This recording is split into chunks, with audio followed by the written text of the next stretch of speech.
اب تراویح کے بارے میں عام طور پہ بعض لوگ اس شبہ کا شکار ہیں، دیکھنے میں آتا ہے کہ الحمدللہ اہل سنت کی سب مساجد میں 20 تراویح ادا کی جاتی ہے، اور بعض لوگ 8 تراویح پڑھ لیتے ہیں اور کہتے ہیں یہ بھی سنت ہی ہے، کیونکہ بعض مساجد میں 8 تراویح بھی پڑھائی جاتی ہیں۔ تو اس پر آپ کیا ارشاد فرماتے ہیں؟ کتنی تراویح پڑھنا یہ سنت ہے، اور تراویح کی شرعی حیثیت کیا ہے؟ واجب ہے، فرض ہے، کیا اس کے بغیر بھی روزہ ہو جاتا ہے؟ تراویح کی شرعی حیثیت تو سنت موقع ہے، سنت موقع یہ ہر ایک کو پڑھنی ہے۔ اب رہی یہ بات کہ یہ 8 ہے یا 20، جو طریقہ متوارثہ ہے صحابہ کرام علیہ الرضوان، تابعین، تبع تابعین، ائمہ مجتہدین، حرمین شریفین کا مزاج، اب بھی حرمین اور میں جی اب بھی اور امت مسلمہ کا وہ اکثر کا 20 تراویح ہی ہے، اور 20 تراویح ہی حدیث طیبہ سے اور آثار صحابہ سے 20 تراویح ہی ہے۔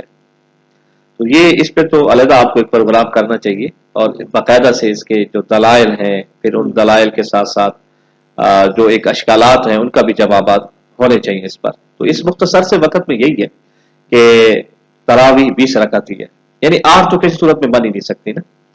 اس کی اگر لفظوں پہ بھی غور کریں نا، تراویح کے معنی ہوتے ہیں کہ ہر 4 رکعت کے بعد ترویہ جی ترویہ ہے نا جی، پہلا لفظ اس کو ترویہ کہتے ہیں، اور اس میں مختلف ذکر و اذکار کیے جاتے ہیں۔ جی پھر 4 کے بعد دوسری 4 پڑھی جائیں گی، جی اب یہ ترویتان ہو جائیں گی عربی میں، جی ہاں۔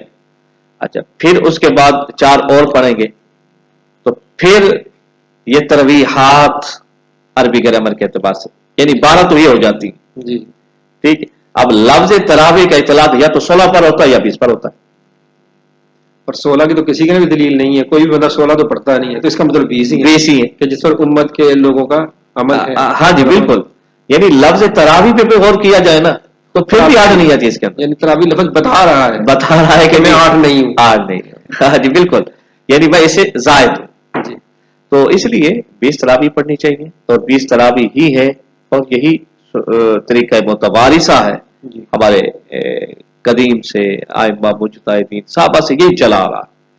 تو اگر یہ جو احادیث طیبہ بیان کی جاتی ہیں بخاری شریف وغیرہ کی کہ 8 رکعتیں ہیں اور 3 جو ہے نا وتر ہیں، تو اب رمضان اور میں تو چلو 8 تراویح ہو گئے اور 3 وتر ہو گئے، تو جناب اما عائشہ صدیقہ رضی اللہ تعالیٰ تو فرماتی ہیں یہ تو معمول آپ کا رمضان کے علاوہ بھی تھا۔ تو رمضان کے علاوہ اور رمضان میں جو 8 رکعتیں پڑھتے تھے وہ تہجد ہی ہے۔ اچھا، تہجد کے بارے میں اور بخاری شریف کی کئی روایتیں ہیں کہ جس میں حضور نبی کریم کے معمولات کو بیان کیا، اگر یہ کہا جائے نا کہ یہ تہجد اور تراویح ایک ہی ہے، بعض لوگ یہ بھی کہتے ہیں یہ ایک ہی ہے، تو پھر 8 کیوں؟ بخاری میں ہی 12 رکعتوں کا بھی ثابت ہے، تو پھر تہجد اور تراویح پھر 12 رکعتیں کیوں نہیں؟ کس وجہ سے چھوڑا جا رہا؟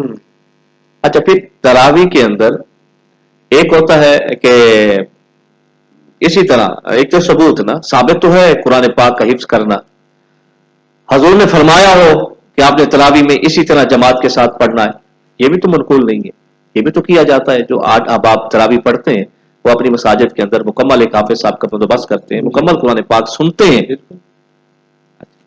تو یہ کئی ایک چیزیں ہیں، اگر ان پر غور کیا جائے نا تو پتہ یہ چلتا ہے کہ عافیت اسی میں ہے کہ آدمی شعور کے ساتھ ہی رہے، اور وہ 20 رکعت تراویح۔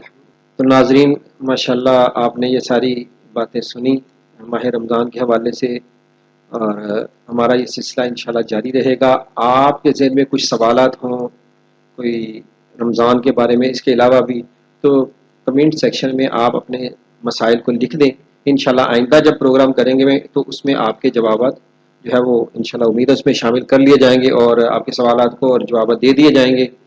تو ہمارے اس چینل میزان ڈیجیٹل اسٹوڈیو کو سبسکرائب کریں، اس پر کمنٹ کریں، اس کو یعنی آگے پھیلانے کی کوشش کریں، دوسروں کے ساتھ شیئر کریں، تاکہ شریعت کے یہ مسائل اور بزرگان دین کی زندگی، ان کے انٹرویو تمام جو ہے مسلمان تک پہنچیں، تاکہ ہمارے لیے اصلاح کا سامان ہو، اور یوں یہ دین کی بات اور پیغام جو ہے پھیلتا چلا جائے۔ اللہ تعالی ہم سب کو عمل کرنے کی توفیق عطا فرمائے۔ محترم مفتی صاحب کا بہت شکریہ، آپ نے ہماری رہنمائی فرمائی۔ اللہ تعالیٰ آپ کے درجات کو بلند فرمائے۔